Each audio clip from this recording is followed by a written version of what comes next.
When was the last time you had to say, I am sorry? And it nearly choked you. Maybe you rehearsed it 7 times in your head. Maybe you said, I'm sorry, but you also, and then you ruined the whole apology. Or maybe, just maybe, you didn't apologize at all. We struggle to apologize because sorry feels like swallowing hot pepper soup without water, necessary but painful. An apology is the super glue of life. It can repair just about anything, and that is a quote by Lynn Johnston. But if apologies are so powerful, why do we avoid them like bad Wi Fi? That's what we're unpacking today. Why we struggle to apologize and how to do it right. Hello, and welcome back to yet another episode of Random Talk with NG. I hope the past week was an amazing one for you. Here is the truth. Apologizing is not just about words. Whether we like it or not, it's about ego. And our egos hate being wrong. And there are some reasons why we struggle, right? One, and top of the list is definitely pride. We don't want to look weak. Some people will be like, oh, when I apologize, it makes me look weak, and this is not me being gender biased, but I've heard a couple of guys say, as a man, you should not be apologizing. It makes you look weak. And in my head, I'm thinking, okay, so are the apologies meant for just the ladies? But today we're not trying to instigate or incite a gender war. Another reason why we struggle could be fear, right? You're thinking to yourself, what if the apology isn't accepted? What if the person feels like I am not apologizing genuinely? Another reason could be shame. You're thinking to yourself that admitting fault makes us confront our flaws. But then you tend to forget that you're not perfect. The person you're apologizing to is also not perfect. We're all imperfect beings. One of the reasons why we struggle to apologize also is power. Sometimes we use silence to win. We'll be like, oh, let me use silence to win. How? Why? So let's think about how people apologize without really apologizing. Because in the person's head or in their minds, they feel, yes, they've apologized. But you and I know you've really not apologized. They could use something like, I'm sorry you feel that way.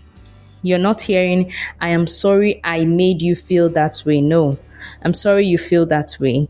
People also argue that that translates to, it's not my fault, it's your feelings. And it's because it's your feelings, why should I need to apologize? Crazy, very crazy. Now, another one is, I'm sorry, we all make mistakes.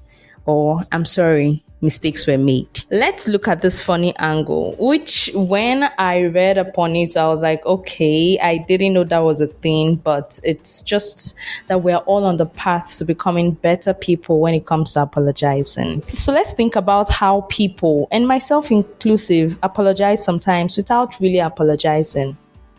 One, I'm sorry you feel that way. That literally translates to, it's not my fault, it's your feelings. And so it's your feelings. Why should I really, really apologize genuinely? Another one is, I'm sorry, mistakes were made. Now, the translation could mean to someone, by who? Definitely not me. Then you could get a measly, sorry, but. And that translation means I'm about to defend myself for 10 minutes. So Benjamin Franklin wrote or once said that never ruin an apology with an excuse. Can you think of a time someone apologized to you but added a but right after? How did it feel? So you hurt someone, you accused someone falsely of something, and then you went on to say, oh, I'm sorry, but I was jealous. I'm sorry, but I was envious. How am I supposed to take that as a genuine apology? Why should I even regard that as an apology in the first place? Let's delve into what I would like to term the psychology of apologies. And I read somewhere that there seems to be a psychology behind apologizing. Apologizing feels like loss to some people, a loss of status, loss of power, or moral high ground. Our brains are wired to protect us from that discomfort. And that's why some people say, as the older person, I should not be apologizing. Or some people come around and try to buy your forgiveness with getting you gifts without truly apologizing, without truthfully, genuinely saying the words, I am sorry. Research has shown that refusing to apologize damages relationships more than the mistake itself. People don't always remember what you did, but they never forget whether you owned up. I have some people who have hurt me quite deeply, right? Female friendships and all whatnot. And the interesting part is some of them never apologized. I think about it, and some of them never apologized. One was so hurtful, and the person still found a way to blame me for the issue. And people around kept saying, but it's your fault. Why exactly are you blaming her for something you did? It's just funny how people can be, or how people can react, or how people can behave. A stiff apology is a second insult. The injured party does not want to be compensated because he has been wronged. He wants to be healed because he has been hurt. And that's not my quote though. That's by G.K. Chesterton. I once heard someone say, the hardest thing I ever did was apologize to my child. And that struck me because sometimes the apology isn't just words, it's humility. It's saying, I'm a human too. I had a friend of mine do something to me sometime last year that I found really offensive. And the person did not necessarily know that what happened or what transpired was wrong.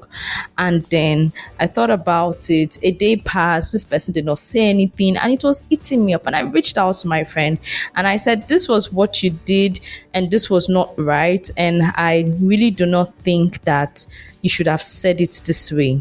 Right? It was very hurtful considering the level of friendship that we had. And then he went on to say, he was sorry. As you're listening to this, I want you to think about that one person you owe an apology. Now, who is that one person you owe an apology, and what's stopping you? I know it was on one of my previous episodes, I talked about how I was on a work trip with some of my colleagues, and we talked about, people in our lives that we felt like we should reach out to and try to make peace with, right? And I apologized to that schoolmate of mine and we reconciled. Now, I want us to talk about how not to apologize. Let's talk about the fake apology starter pack. That's what I want to term it today. Fake apology starter pack. First is the defensive apology. Sorry, but you also. Why? Why? Why do you have to remind the other party that they also share a blame? Why can't you just apologize, do your own share, do your own part, and let the other person apologize genuinely to you? Before you start, sorry, but you also said this. No, now. That's you trying to be defensive while apologizing. Or there is one called the political apology. If I offended anyone, I ask for pardon. I ask for mercy. Hello, you know who you offended. It's not all of us on your WhatsApp status that you actually accused of that particular thing. Why can't you eat the humble pie, and reach out? Why are you putting if I offended anyone? Or why are you asking me to fill in anonymous links so that you can you're putting in anonymous links and you're saying, if I hurt you, fill in this link, tell me what you did and I'll apologize. And it's an anonymous link. You're not able to apologize properly to the person. There's another one, ghost apology, silence, avoidance, pretending it didn't happen. You hurt someone and then you be like, oh, let me avoid this person for like 6 weeks, 6 days, 6 hours. And then I'll come back into the person's life and act like we're at peace. Wow. Then the one that pisses me off is the text-only apology. Sending sorry via WhatsApp emoji. Like, I don't understand. Am I a joke to you? Instead of you to even type it, I am sorry, you're using that, hands joined together as though you are praying, and you're putting it there as WhatsApp emoji instead of real conversation. Recording this episode is making me think about a lot of things, but let's just leave it for another day. Now, never apologize for showing feelings. When you do so, you apologize for the truth. And here is the thing, yeah, bad apologies are worse than none. They tell the other person, your pain isn't worth my humility. A very close friend of mine did something that was really hurtful to me recently. I reached out to her, tried to make her see reasons as to what she did wrong, and she was not even remorseful initially.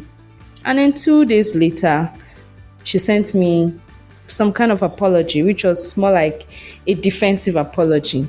Sorry, but, and I had to respond to her and I said, you're not even seeing what you did wrong. Like, you can't even see that this is where you went wrong. But let's shall leave it. And it was at that moment I knew that I'm not going to get anything like a real, genuine apology from this person. And I knew better than to continue, considering that person as a close friend. Because time and again, you keep doing the same thing. You keep dropping the defensive apology, the WhatsApp emoji apology, no remorse whatsoever. Now, how do we do it right? How do you apologize in the right way? I think that there are some steps to a real apology. And the first is acknowledge clearly. Use phrases like, I was wrong to, I was wrong to have said this to you. It was wrong of me to do this. Name the impact. Don't just drop, I am sorry. What exactly are you sorry for? Name the impact. I realize I hurt you when I called you broke, knowing fully well that you had just been swindled of a lot of money, right? I realized I hurt you when I called you broke in the midst of our friends and it wasn't a joke. Name the impact. Take responsibility. No excuses, no buts. Don't tell me, I'm sorry, but we're friends now. You should know that my mouth is not good. No. Make amends also. Ask, what can I do to fix this? Is this going to damage our friendship? I hope this is not going to scatter what we have started building. Well, if the foundation needs to be uprooted and everything demolished, all well and good. And then commit to change, show growth. Don't hurt people intentionally and think that one reckless and careless I'm sorry would patch whatever it is that has already been destroyed. A real apology is one where you don't just say sorry, but you change. Think of the last time someone apologized sincerely to you. What made it feel real? Was it the words? Was it the tone? Or was it the actions thereafter? As we wind down on this episode, I want us to reflect. Apologies are not about losing. They're about choosing. Choosing relationships over ego, healing over pride. A person who can apologize and mean it is a person who can love deeply. So what do you think our challenge for this week would be? Think of one relationship that needs repair. Not every relationship needs repair. Think of one relationship. It could be a relationship you have with your sibling or a work colleague or a friend. Reach out, apologize, not with excuses, but with honesty. I'm not asking you to apologize to rebuild whatever friendship it is, or whatever it was. But I'm just saying, reach out, apologize, not with excuses, but with honesty. And then always remember that a good apology doesn't start with sorry, but it actually starts with I was wrong, period. So thanks for tuning in to Random Talk with Angie. If this episode hit home, share it with someone you secretly owe an apology to. Maybe that's the nudge they need. And hey, DM me your thoughts on Instagram at Random Talk with Angie, and I promise to actually listen. And I would apologize if I don't. You could also send a mail to me at randomtalkwithangie@gmail.com. Those who have my number, feel free to reach out on WhatsApp. You can leave comments on my YouTube, Spotify, and I'll be happy and willing to respond and listen. Till I come your way next time, this is Random Talk with Angie with Ngozi Obiefna. Have a fabulous week ahead.